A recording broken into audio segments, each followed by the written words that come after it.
যদি এগুলো আপনি 1 থেকে 2 সেকেন্ডে অ্যান্সার না করতে পারেন, আপনাকে আমি 2 লাখ টাকা জরিমানা দিব। কত? 2 লাখ টাকা। আসসালামু আলাইকুম। আজকে আমরা চাকরি পরীক্ষায় আসার সবচেয়ে ইম্পর্টেন্ট টপিক পিথাগোরিয়ান ত্রয় নিয়ে আলোচনা করব। যে টপিকটা জানলে আপনি যে কোনো চাকরি পরীক্ষায় 1 থেকে 2 মার্ক নিশ্চিত কমন ফেলতে পারবেন। ওকে, দেখেন। তো আমরা প্রথমে যদি বুঝি পিথাগোরিয়ান ত্রয়টা মানে কি, জাস্ট আমি সহজ কথা একটু বলি। পিথাগোরিয়ান ত্রয়ী মানেটা হচ্ছে এমন 3টা পূর্ণ সংখ্যা যে 3টা সংখ্যা অবশ্যই পিথাগোরাসের উপপাদ্যকে সিদ্ধ করবে। তো এর ব্যাখ্যাটা বিস্তারিত মানে বিস্তারিত বা ব্যাখ্যাটা আমি অঙ্ক করতে গিয়ে বুঝাই দেবো। ওকে, আমাদের এটুকু মাথায় রাখেন, এমন 3টা পূর্ণ সংখ্যা যে 3টা সংখ্যা পিথাগোরাসের উপপাদ্যকে সিদ্ধ করবে তাকে বলা হয় পিথাগোরিয়ান ত্রয়। ঠিক আছে? ওকে, দেখেন দেখেন এখানে আমি 1টা 2টা 3টা 4টা মোট 5টা অনুপাত দিয়ে রাখছি। এই প্রত্যেকটা অনুপাত পিথাগোরাসের উপপাদ্যকে সিদ্ধ করে, সেটা কিভাবে আমি দেখাই দিচ্ছি। ওকে, দেখেন। তো আমরা আপাতত এটা নিয়ে কাজ করি। প্রথম অনুপাতটা আমরা কাজ করে দেখেন। ধরেন পরীক্ষা যদি আসলো, যদি আপনাকে বললো ধরেন এখানে এই যে এটা কি, ধরেন এখানে যে আমি এটা দিলাম থিটা কোণ, এটা কোণ দিলাম। হ্যাঁ, এটা কি? এটা হচ্ছে একটা কোণ। এটা কি? একটা কোণ। ঠিক আছে, দেন এটা হচ্ছে একটা, এটা হচ্ছে একটা কোণ। ঠিক আছে, এটা থিটা কোণ দিলাম আমি এখানে। এটা বেশি বড় হয়ে গেছে না? দেখেন এটা হচ্ছে বেশি বড় হয়ে গেছে, আমি ছোট করে নিই। ঠিক আছে, দেখেন। তো এটা হচ্ছে একটা থিটা কোণ দিলাম আমি। ওকে, থিটা কোণ দিলাম। এটা কি আমার লম্ব, এটা হচ্ছে ভূমি, এটা হচ্ছে অতিভুজ। আমরা সব বুঝতে পারলাম। ঠিক আছে, দেখেন।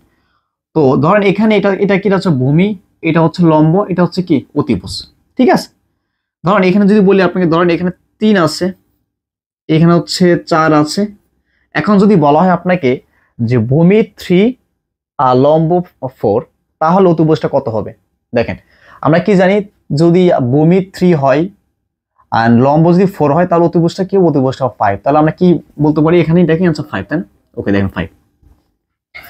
আমি একটু বলি, আমার বোঝাইতে সময় লাগবে, কোনো সমস্যা না। আর যখন আপনি বুঝে যাবেন, এই প্রত্যেকটা এখান থেকে যেভাবে প্রশ্ন আসুক, আপনি সর্বোচ্চ 5 সেকেন্ড, 5 সেকেন্ড না, 2 থেকে 3 সেকেন্ড আপনি অ্যান্সার করতে পারবেন। দেখেন, ধর এখন যদি আমি আপনাকে বলি, ধরেন যদি আমি এখন আপনাকে বলি, যদি আপনাকে আমি বলি যে বলেন তো ভাই, হ্যাঁ, ধরেন আমি একটু কেটে দিন, যদি বলি ধরেন এখানে কি বলছে, এখানে 5 12, হ্যাঁ, যদি বলি বলেন তো এখানে এখানে কি দেওয়া আছে? 5।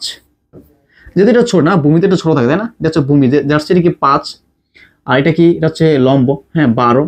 ধরুন আপনার পরীক্ষা দিল যে এখানে ভূমির মান দেওয়া আছে 5 এবং লম্বের মান দেওয়া আছে 12, তাহলে অতিভুজের মানটা কত হবে? আচ্ছা, আমাদের কি কোনো মান বের করতে হবে? পিথাগোরাস উপপাদ্যের মান বের করতে হবে না। আমরা কি করব? জাস্ট আমরা কি জানি, যদি ভূমি 5 হয়, লম্ব যদি 12 হয়, তাহলে কি জানি আমরা? তাহলে যদি আমাদের কি হয়? 12 হয়, তাহলে অতিভুজ 13। দেখেন অতিভুজ কি হয়? 13। দেখেন এখন যদি বলেন যে ভাই তাহলে আমাকে একটু প্রমাণ করে দেন, পিথাগোরাসের উপপাদ্য অনুযায়ী প্রমাণ করে দেন যে এই 3টা সংখ্যা কিভাবে তাকে সিদ্ধ করে, মানে পিথাগোরাসের উপপাদ্য কিভাবে সিদ্ধ করে। দেখেন আমরা কি বলছে, এখানে বলছে না এটা মান বের করতে, কি বলছে বলুন তো? আমাকে বলছে এটা মান বের করতে, না? এটা মান বের করতে আমার বলা হয়েছে। আচ্ছা, আমরা কি জানি? আমরা যদি অতিভুজের মান বের করতে বলা, হ্যাঁ, যদি আমরা অতিভুজের মান বের করতে বলা, আমরা কি জানি বলুন তো? অতিভুজ স্কয়ার, তাই না? অতিভুজ স্কয়ার ইকুয়াল কি? লম্ব স্কয়ার প্লাস কি বলুন তো? লম্ব স্কয়ার প্লাস কি ভূমি স্কয়ার বা যাই। আচ্ছা, আমি ওই সূত্র অনুযায়ী লিখি। লম্ব স্কয়ার প্লাস কি বলুন তো? প্লাস হচ্ছে ভূমি স্কয়ার, তাই না? এটাই তো। কি হবে? 12 বারে কি হবে? 12 বারে 144, আর 5 5 কি হবে? 5 5 25, তাই না? 25। তাহলে কি হবে? 169। কি হবে? 169। আমি এখান থেকে স্কয়ার নিয়েছি, তাহলে কি হবে বলুন তো? 169 এখানে কত? 13, তাই না? তার মানে কি লম্ব হচ্ছে অতিভুজ হচ্ছে 13। দেখেন, তা আমরা যদি এটা না জানি তাহলে কি আমরা এটা ইউজ করব? বাট যদি আমরা এগুলো জেনে, দেখেন 5 12 13, যদি 5 থাকে 12 থাকে তাহলে অতিভুজটা কি 13 হয়।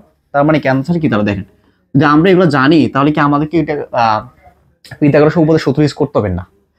এখন যদি আপনাকে বলে যে ভাই একটু বলুন, তাহলে হ্যাঁ, যদি আপনাকে বলে যে ধরেন এখানে কি দেওয়া আছে বলুন তো? যদি আপনাকে বলে যে এখানে 5 দেওয়া আছে, এখানে 13 দেওয়া আছে, তাহলে আমার এখানে কি লম্বের মানটা কত? যদি আপনাকে বলা হয়, আমরা কি জানি? আমরা সবাই জানি যদি আমার এখানে 5 থাকে ভূমি, অতিভুজ যদি থাকে 13, তাহলে আমাদের লম্বটা হবে 12, তাই না? লম্বটা হবে 12। ঠিক আছে, দেখেন এখানে আরো অনেক কিছু বোঝার বিষয় আছে, ক্লিয়ার হয়ে তারপরে যাবেন। এর তো কিন্তু আমার শেষ না, আরো কিছু বোঝার আছে। হ্যাঁ, অবশ্যই বুঝে যাবেন, আর কোনো তাড়াহুড়ো করবেন না। ঠিক আছে, দেখেন আরেকটু বোঝাই। দেখেন তো, যদি আপনাকে বলা হয়, হ্যাঁ, ধরেন এখান থেকে এটা দিয়ে করি আমি। যদি আপনাকে বলা হয়, ধরেন এখানে ভূমি দেওয়া আছে 7, লম্ব দেওয়া আছে কত? 24। তাহলে যদি অতিভুজ বের করতে বলে কি করবেন? অতিভুজ হচ্ছে 25। যদি আপনার বিশ্বাস না হয় তাহলে কি করবেন? অতিভুজ square equal 24 square plus 7 square দিলে কিন্তু আমার এই পদিশে বের হবে। করে দেখেন আপনি, সমস্যা নেই, আপনি এবার ফর্মুলা ইউজ করে দেখেন, এটাই আসবে। ঠিক আছে, দেখেন। ওকে, এটা হচ্ছে আমাদের প্রাথমিক আলোচনা গেল। ঠিক আছে, আমরা প্রাথমিক আলোচনা গেল। দ্যাটস আমরা কি করব, এই জিনিসটা মাথায় রাখার জন্য আমরা কি বলুন তো, আমরা অবশ্যই এই যে এই কটা বলুন তো, এই যেখানে যে 5টা অনুপাত দেওয়া আছে না, এই 5টা অনুপাত দেওয়া আছে, এই 5টা অনুপাত অবশ্যই আমরা মাথায় রাখবো খুব ভালোভাবে। তাহলে আমরা এগুলো কি, আমাদের কোনো ভুল হবে না। 1টা 2টা 3টা 4টা 5টা আরো অনুপাত আছে, এর বাইরে প্রশ্ন আসে না। ওকে, দেখেন এখন ধরেন এখানে কি দেওয়া আছে বলুন তো, এখানে দেওয়া আছে বলুন তো কি, এখানে কি দেওয়া আছে 3 4 5 না, কি দেওয়া আছে বলুন তো। আচ্ছা, আমি প্রথমটা নিয়ে কাজ করি। ধরেন এখানে 3 4 কি দেওয়া আছে 5 দেওয়া, তাই না? তার মানে কি, এটা হচ্ছে ভূমি, এটা লম্ব, এটা অতিভুজ, আমরা সবাই বুঝতে পারলাম। ওকে, এখন আপনাকে এভাবে না দিয়ে, যদি আপনার 3 4 5 না দিয়ে এগুলা গুণিতক আকার দিতে পারে, সেটা কিরকম? ধরেন 3 এর গুণিতক কি 6, তাহলে 6, আবার এটা ডাবল করেন তো 8, এটা ডাবল করেন 10। কথা বুঝেন নাই? 3 4 5 না দিয়ে এগুলোর প্রত্যেকটার গুণিতক আকার দিতে পারে। যদি এখন দেখেন তো 3 এর যদি 6 কি, 3 এর ডাবল, 8 কি, 4 এর ডাবল, মানে 10 কি, 5 এর ডাবল, না দিয়ে আবার এবার থাকতে পারে। এই প্রত্যেকটার সাথে কি করছি আমি 2 গুণ করে এই লাইনে আসছে না, আবার ইয়ে করুন তো আপনি 3 গুণ করেন, কি হবে তাহলে দেখুন তো। 3 3 কত হবে 9, 3 4 কত 12, 3 5 কত 15। সহজ কথা আমি বলি, অর্থাৎ আপনি 3 4 5 না দিয়ে এগুলোর প্রত্যেকটার গুণিতক আকার দেওয়া মানে দিতেও পারে। যেমন এখানে দেখেন, যদি আপনাকে বলে যে এখানে কি আছে 6 আছে আর এখানে কি আছে 8 আছে, তাহলে এখানে কত হবে অতিভুজটা? আমরা কি জানি, যখন ভূমি 6 থাকবে, লম্বা 8 থাকবে, তখন অতিভুজটা কি 10 হবে, তাই না? অতিভুজটা কি হবে 10 হবে। কথা ক্লিয়ার? দেখেন আবার ধরেন, দেখেন যদি এখানে আপনার ভূমি 9 থাকে, অতিভুজ লম্ব যদি 12 থাকে, তাহলে অতিভুজটা কি হবে 15। এখন যদি ধরেন এখানে আপনি কি দেওয়া, ধরেন এখানে আপনার 12 দেওয়া আছে, ধরেন এখানে আপনার লম্ব দেওয়া আছে 12 আর অতিভুজ দেওয়া আছে 15, হ্যাঁ অতিভুজ দেওয়া আছে 15, তাহলে কি হবে? তাহলে ভূমিটা কি হবে বলুন তো? ভূমিটা হবে 9, তাই না? ভূমিটা হবে কি? ভূমিটা হবে 9। কথা বুঝতে পারছেন? ক্লিয়ার? ওকে, সো আমরা যদি আরেকটা অনুপাত বুঝিয়ে দিই। ঠিক আছে, দেখেন ধরেন আপনাকে বললো, আমি কি বলছিলাম, এখান থেকে আমরা কি শিখতে পারলাম? এখানে আমরা শিখলাম এখানে 3 4 5 না দিয়ে এগুলোর গুণিতক আকারে দেওয়া থাকতে পারে। ঠিক আছে, দেখেন তুমি 5 12 13 নিয়ে কাজ করে দেখেন, এখানে কি দেওয়া আছে 5 12 13। ওকে, ঠিক আছে, দেখেন এখন এই 5 12 13 না দিয়ে থেকে দেখুন তো, এখানে তুমি 5 12 13 না দিয়ে থেকে কি থাকতে পারে বলুন তো এখানে? হ্যাঁ, 5 12 13 না দিয়ে থেকে এখানে থাকতে পারে এই ডাবল গ্রন্থ 10, যে 5 ডাবল 10, তাহলে এটা ডাবল করতে হবে 24, আবার এই ডাবল করতে হবে 13 দিন কত হবে 26। অর্থাৎ এখানে 10 থাকতে পারে, 10 থাকতে পারে, তারপর 10 24 থাকতে পারে, এটা কি হবে তাহলে 26 হবে। ক্লিয়ার?